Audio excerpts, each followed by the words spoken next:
खुशियाँ आपका इंतज़ार कर रही हैं।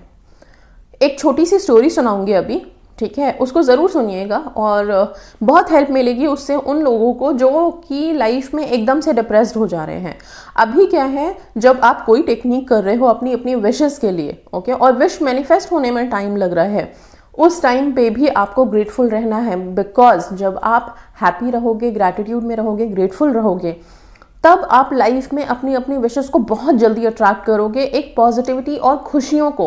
खुशियाँ ओब्वियसली आपकी विशेस से जुड़ी हुई हैं। आपकी विश पूरी हो जाए तो आप सबसे ज़्यादा खुश हो, तो वही खुशियाँ अट्रैक्ट करनी है अगर लाइफ में, तो अभी जो प्रेजेंट में चल रहा है उसके लिए ग्रेटफुल होना है आपको। किस तरह से? अभी हमें ये लगता है कि अभी हमारे पास तो हमारे स्पेसिफिक पर्सन के कॉल ही नहीं आ रहे हैं, जॉब ही नहीं है मेरे पास, और मेरे तो एग्जाम्स में मार्क्स ही नहीं अच्छे आ रहे हैं, मेरी प्रिपरेशन ही नहीं हुई है, ठीक है, या फिर मेरे पास पैसों की इतनी दिक्कत है, तो मैं कैसे ग्रेटफुल हो जाऊं, कैसे खुश हो सकते हैं अभी इस वक्त? ओके, बोलना तो आसान है, कैसे करें? लेकिन फिर भी इन सारे सिचुएशंस में से भी कुछ चीज़ों के लिए आपको खुद निकालनी है खुशियाँ। ओके, आप उन ये जो सिचुएशन चल रहे हैं, ये जो अभी है कि नहीं है, खालीपन वाली चीज़ है, क्योंकि जॉब नहीं है, पार्टनर नहीं है, पैसे नहीं हैं, ओके, और भी जो जो ज़रूरत की चीज़ें आप लोगों के अकॉर्डिंग होगी वो सब नहीं है, तो नहीं है, कुछ भी नहीं है। अब कुछ भी नहीं है तो मैं इसमें कहाँ से अपने आप के लिए खुशियाँ ढूंढ के निकालूं?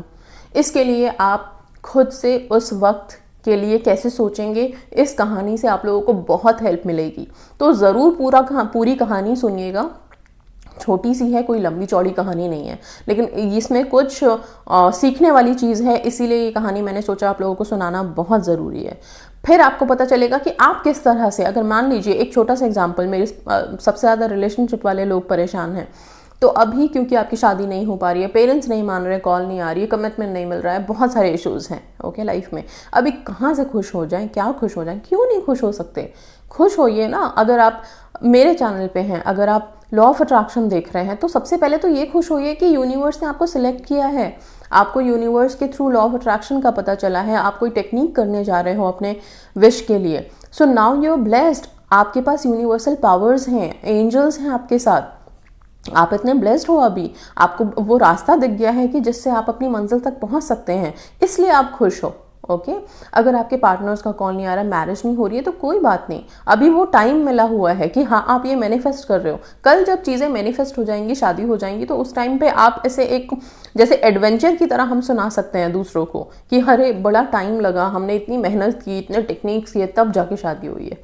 तो उस चीज़ को लेकर के पॉजिटिविटी ढूंढिए। हर चीज़ में पॉजिटिविटी मिलेगी, कितनी भी मुश्किल क्यों ना हो, उन सब चीज़ों में आपको पॉजिटिविटी मिलेगी। और हाँ, सबसे बड़ी चीज़ कि जब भी इतने हर्डल्स आते हैं तो आप लोग अपने आप को ब्लेस्ड महसूस कीजिए। क्यों? क्योंकि जब हर्डल्स आए तभी तो आपने ये रास्ते ढूंढे हैं, तभी तो आप यूनिवर्स से कनेक्ट हो पाए हो, तभी आप यूनिवर्सल पावर से कनेक्ट हो पाए हो।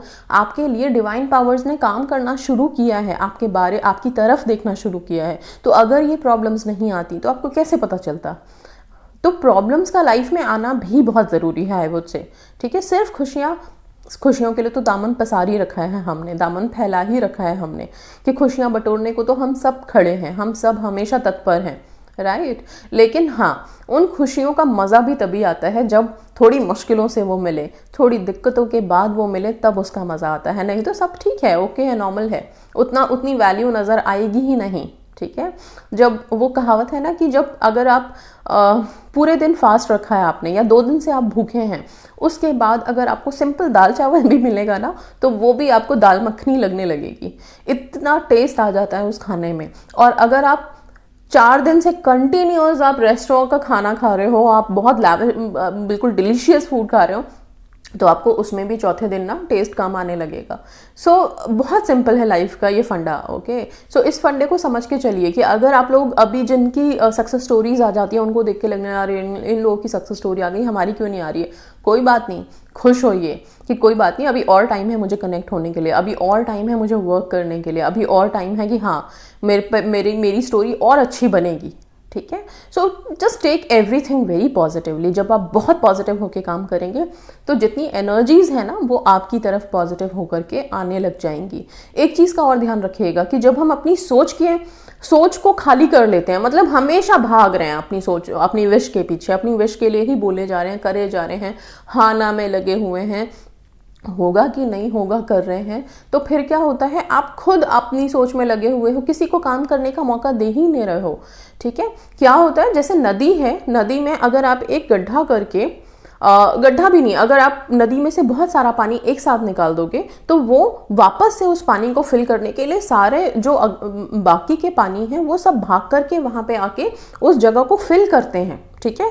तो मतलब जैसे आपने काम करके निकाल दिया, खाली किया, तो नेचर अपना काम करना शुरू कर देती है। इसीलिए हम कहते हैं कि थॉट्स को कम करो, इतना मत सोचो, छोड़ दो चीज़ों को। जैसे ही आपने अपने दिमाग को खाली किया, बाकी के एनर्जीज आपके लिए काम करना शुरू कर देंगे, और जब वो काम करना शुरू करेंगे तो फिर तो आपके काम की कोई ज़रूरत ही नहीं है। ठीक है। सो इसलिए प्लीज़ सिर्फ इतना काम कीजिए कि अपनी थॉट्स को कम करिए, ज़्यादा मत सोचिए। बहुत ज़्यादा सोच रहे हैं लोग, बहुत ज़्यादा, बहुत ज़्यादा। मेरे पास मैसेजेस आते हैं, तो सोच की तो कोई लिमिट ही नहीं है, किस हद तक सोचने लगते हैं। ओके। सो इतना मत सोचिए, आप लोग बस इजी रहिए। कोई टेक्निक आता है, खुश होके करिए, एक एक्टिविटी है, अपने आप को बिजी रखिए। बिजी रखने के लिए एक्टिविटी कीजिए। सोच के मत कीजिएगा कि ये अच्छा, इसको करते ही कल ही कुछ एकदम से चमत्कार होने वाला है। जब चमत्कार होने का टाइम आएगा, आप अपने थॉट्स में बिल्कुल प्लेन रहेंगे तब। ओके। थॉट्स का क्रिएशन का जाल मत बुनिए। जाल बुनेंगे तो चीज़ों को आपके पास आने में टाइम खुद आप लगा देंगे, खुद आप उनको एक तरह से ब्लॉकेज क्रिएट करेंगे। सो इस ब्लॉकेज को क्रिएट मत कीजिए। अच्छा, बहुत सारी बातें हो गई, लेट्स स्टार्ट विद स्टोरी। ये स्टोरी सुनाती हूँ, सुनिए। नज़रिया बदलिए, खुशियाँ तो आपकी राह देख रही हैं। एक महिला की आदत थी कि वह हर रोज सोने से पहले अपनी दिन भर की खुशियों को एक कागज पर लिख लिया करती थी। एक रात उन्होंने लिखा, मैं खुश हूं कि मेरा शौहर पूरी रात जोरदार खर्राटे लेता है क्योंकि वह जिंदा है और मेरे पास है ना। ये रब का शुक्र है। मैं खुश हूं कि मेरा बेटा सुबह सवेरे इस बात पर झगड़ा करता है कि रात भर मच्छर खटमल सोने नहीं देते, यानी वह रात घर पर ही गुजारता है, आवारागर्दी नहीं करता। इस पर भी रब जी का शुक्र है। मैं खुश हूं कि हर महीना बिजली, गैस, पेट्रोल, पानी वगैरह का अच्छा खासा टैक्स देना पड़ता है, यानी ये सब चीजें मेरे पास मेरे इस्तेमाल में है ना। अगर यह ना होती तो जिंदगी कितनी मुश्किल होती। इस पर भी रब का शुक्र है। मैं खुश हूं कि दिन खत्म होने तक मेरा थकान से बुरा हाल हो जाता है, यानी मेरे अंदर दिन भर सख्त काम करने की ताकत और हिम्मत सिर्फ रब जी की मेहर से है। मैं खुश हूं कि हर रोज अपने घर का झाड़ू पोछा करना पड़ता है और दरवाजे खिड़कियों को साफ करना पड़ता है। शुक्र है मेरे पास घर तो है ना। जिनके पास छत नहीं उनका क्या हाल होता होगा। इस पर भी रब जी का शुक्र है। मैं खुश हूं कि कभी कभार थोड़ी बीमार हो जाती हूं, यानी कि मैं ज्यादातर सेहतमंद ही रहती हूं। इस पर भी उस रब का शुक्र है।